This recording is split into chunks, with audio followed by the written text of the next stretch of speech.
इथे आपण कांदा लसूण मसाला बनवताना बेडगी मिरची पावडर वापरली आहे। बेडगी मिरची पावडर काश्मीरी मिरची पावडरसारखीच दिसते।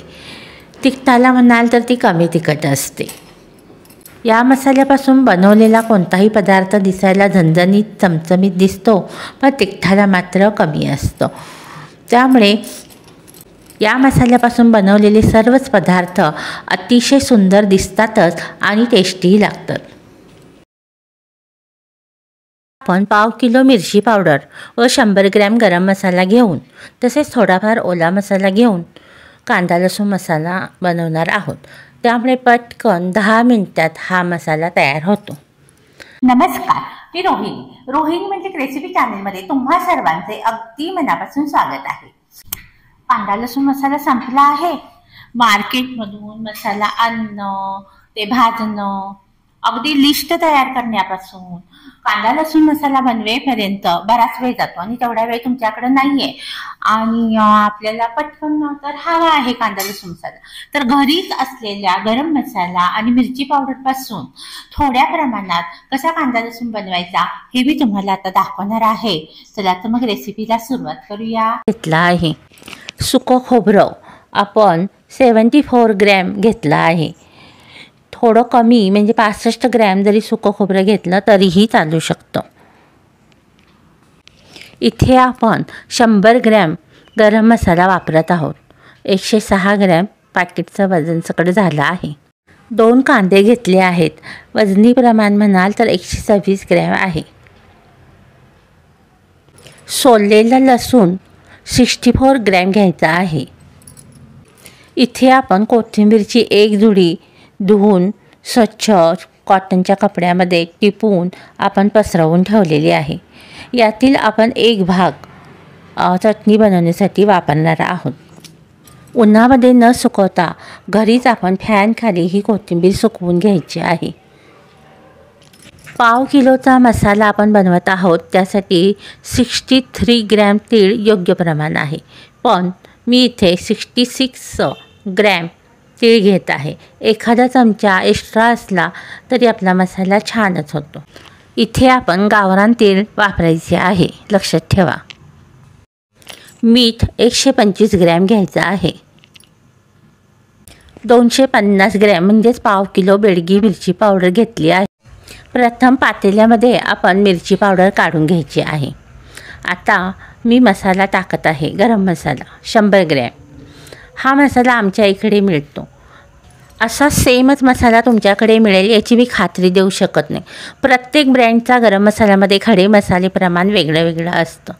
जर तुम्हाला परफेक्ट मी व्हिडिओमध्ये दाखवत आहे असा गरम मसाला पाहिजे असेल तर मी डिस्क्रिप्शन बॉक्समध्ये 1 किलो कांदा लसूणचे मसाल्याचं प्रमाण देत आहे। त्याचं 1/4 प्रमाण म्हणजे 4तील 1 भाग याप्रमाणे तुम्ही मसाला काढून भाजून मिक्सरमधून बारीक करून मसाला केलात तर परफेक्ट या मसाल्याची चव येईल आणि तुमचा कांदा लसूण मसाला अतिशय टेस्टी होईल। आता आपण जो गरम मसाला यामध्ये घातला आहे तो छानपैकी मिक्स करून घेऊया। गॅसचा खटका ऑन करून त्यावर पॅन ठेवला आहे। आता आपण प्रथम तीळ भाजून घेत आहोत। तीळ जेव्हा भाजले कसे ओळखायचे तर तीळचा कलर जो आहे तो थोडासा चेंज होतो आणि तीळ असे उडू लागतात, तेव्हा समजायचं की आपले तीळ छान भाजून झाले आहेत। मंद ते मीडियम खटक्यावर आपण हे भाजून घेत आहोत। हे पहा, आता छान भाजले आहेत। आता आपण हे काढून घेऊया। त्याच पॅनमध्ये थोडं तेल टाकून खोबरं भाजून घ्यायचं आहे। खोबरं भाजताना जास्त तुम्ही करपवू नका, नाहीतर मग चटणीचा कलरही चेंज होऊन जाऊ शकतो। मी व्हिडिओ दाखवत आहे त्याप्रमाणे ब्राउनिश कलर आल्या आपल्याला हे खोबरं काढायचं आहे। छान भाजूनही होतं। मी व्हिडिओ दाखवत आहे त्याप्रमाणे तुकडे करून भाजून घ्या। हे पहा, आपलं छान खोबरं भाजून होत आलेलं आहे। आता आपण काढून घेऊया। त्याच तेलामध्ये आपण कांदा भाजून घ्यायचा आहे। कांदा भाजताना गॅसची फ्लेम लो ठेवावी आणि अगदी मऊ होईपर्यंत आपण हे भाजून घ्यायचं आहे। मी व्हिडिओ दाखवलेला आहे अशा प्रकारे तुम्ही कांदा चिरलात तरी चालू शकतो, कारण आपण हे मिक्सरमधून बारीक करून घ्यायचंच आहे। आता आपण छान सॉफ्ट होईपर्यंत परतवून घेऊया। आलं आणि लसूण खलबत्त्यामध्ये थोडं ठेचून घेतलं की मिक्सरमधून बारीक करून घेताना पटकन होतं, म्हणून मी थोडं आलं आणि लसूण ठेचून घेत आहे। प्रथम आपण मिक्सरमधून तीळ बारीक करून घेऊया। तीळ बारीक करताना चालू बंद करत मिक्सर फिरवायचा आहे, सलग फिरवायचं नाही आहे। सलग फिरवलं तर तीळचं तेल सुटू शकतो आणि नंतर आपल्याला मिक्स करताना थोडं अवघड जातं, म्हणून अशा प्रकारे तीळ मिक्सरमधून बारीक करून घ्यायचं आहे, म्हणजे आपल्याला मिक्स करायला खूप सोपं पडतं। आता आपण हे छानपैकी मिक्स करूया। हे आपण बारीक केलेले तीळ छानपैकी 1 मिनटं परतवून घेऊया, म्हणजे छान मिक्स होईलच। त्यानंतर आपण भाजलेलं सुकं खोबरं आहे तेही मिक्सरमधून बारीक करून घेऊया। भाजलेलं सुकं खोबरं आपण बारीक करून घेतलं आहे, ते आता आपण पातेल्यामध्ये काढूया आणि छान मिक्स करूया। मी व्हिडिओ दाखवत आहे अशा प्रकारेच ते मिक्सरमधून फिरवून घ्या, जास्त फिरवू नका, कारण खोबरंही तेल सोडू शकतं, म्हणून चालू बंद करत थोडंसं जाडसरच मी आता व्हिडिओ दाखवत आहे याप्रमाणे बारीक करून घ्या। हे सुद्धा चांगल्या प्रकारे आता आपण मिक्स करून घेऊया। आता आपण ओला मसाला मिक्सरमधून फिरवून घेऊया। कांदा, आलं, लसूण, कोथिंबीर आणि मीठ, पाणी न घालता हा ओला मसाला मिक्सरमधून बारीक करून घेतला आहे। आता तोही छान प्रकारे मिक्स करून घेऊया। हा मसाला प्रथम पळीने 5 ते 7 मिनटं मिक्स करून घेतला आहे आणि नंतर आपण हाताने थोडं, मी व्हिडिओ दाखवत आहे त्याप्रमाणे मिक्स करून घ्यायचं, म्हणजे सर्व एकजीव होतं। कोणत्याही भाजीची चव दुपटीने वाढवणारा हा कांदा लसूण मसाला, हा मसाला वापरला तर कोणताही मसाला वापरण्याची गरज पडत नाही आणि मुठीमध्ये घेतल्यानंतर पहा कशी सहज मूठ वळली जाते।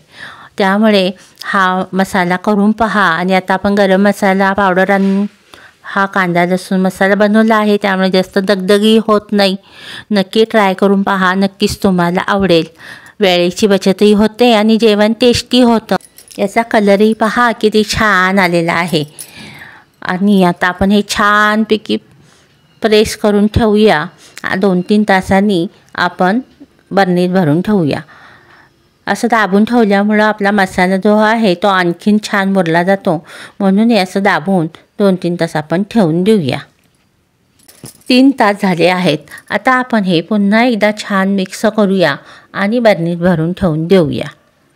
इथे एक लक्षात ठेवा, आपण इथे वापरलेली मिरची पावडर, गरम मसाला, तसेच खोबरे, तीळ हे चांगल्या प्रतीचंच आणा, तरच हा मसाला तुमचा चांगला होईल। चांगल्या प्रतीचं चांगल्या दुकानातूनच घ्या। जर खोबऱ्याला कुबट वास येत असेल तर सर्वच तुमचा कांदा लसूण मसाल्याला कुबट वास येण्याची शक्यता असते, म्हणून आणताना चेक करून आणा, म्हणजे छानच कांदा लसूण मसाला होईल। माझ्या चॅनेलला भेट देऊन मी अपलोड केलेले कांदा लसूण मसाल्याचे 2 व्हिडिओ पाहू शकता। त्यामध्ये एक व्हिडिओ 1 किलो मिरची पावडर वापरून कांदा लसूण मसाला कसा बनवायचा आहे हा आहे, तर दुसरा व्हिडिओ 1/2 किलो मिरची पावडर वापरून कांदा लसूण मसाला कसा बनवायचा आहे, असे 2 व्हिडिओ आहेत। या दोन्ही व्हिडिओमध्ये मसाल्याचं प्रमाण, मसाले कसे भाजायचे, कसे बारीक करायचे सविस्तर सांगितलेलं आहे। आणि जर तुम्हाला मसाले आणून भाजून कांदा लसूण बनवायला वेळ नाही आहे तर हा आजचा व्हिडिओ तुम्हाला उपयुक्त आहे। नक्की कराच आणि कमेंट करून मला सांगा कसा मसाला झाला आहे। आता आपण मसाला बरणीमध्ये भरून ठेवूया। बरणीसुद्धा स्वच्छ धुवून उन्हात वाळवून घेतलेली असावी। तसेच बरणीत मसाला भरताना दाबून दाबून भरा, म्हणजे हवा राहणार नाही व मसाला टिकण्यास मदत होईल। बरणी काचेचीच किंवा चिनी मातीची वापरा, त्यामुळे मसाल्याची चव आणि रंग वर्षभर तरी चांगला राहतो।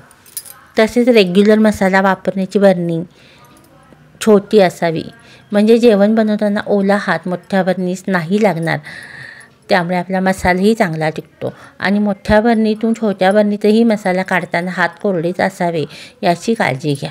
या छोट्या छोट्या टिप जर लक्षात ठेवल्या तर मसाला छान वर्षभर टिकतो। तर ही कांदा लसूण मसाल्याची रेसिपी नक्की करा आणि साईडला जे व्हिडिओ आहेत, पाव किलो मिरची पावडर पासून कांदा लसूण कसा बनवायचा, 1 किलो मिरची पावडर पासून कांदा लसूण मसाला कसा बनवायचा, त्या रेसिपीही क्लिक करून आवर्जून पहा. आणि जर तुम्हाला रेसिपी आवडली असेल तर आठवणीनं चॅनलला सबस्क्राईब करा, लाईक करा आणि शेअर करा. आणि असेच आपण पुन्हा भेटू एका छानशा आणि उपयुक्त रेसिपीसह. धन्यवाद.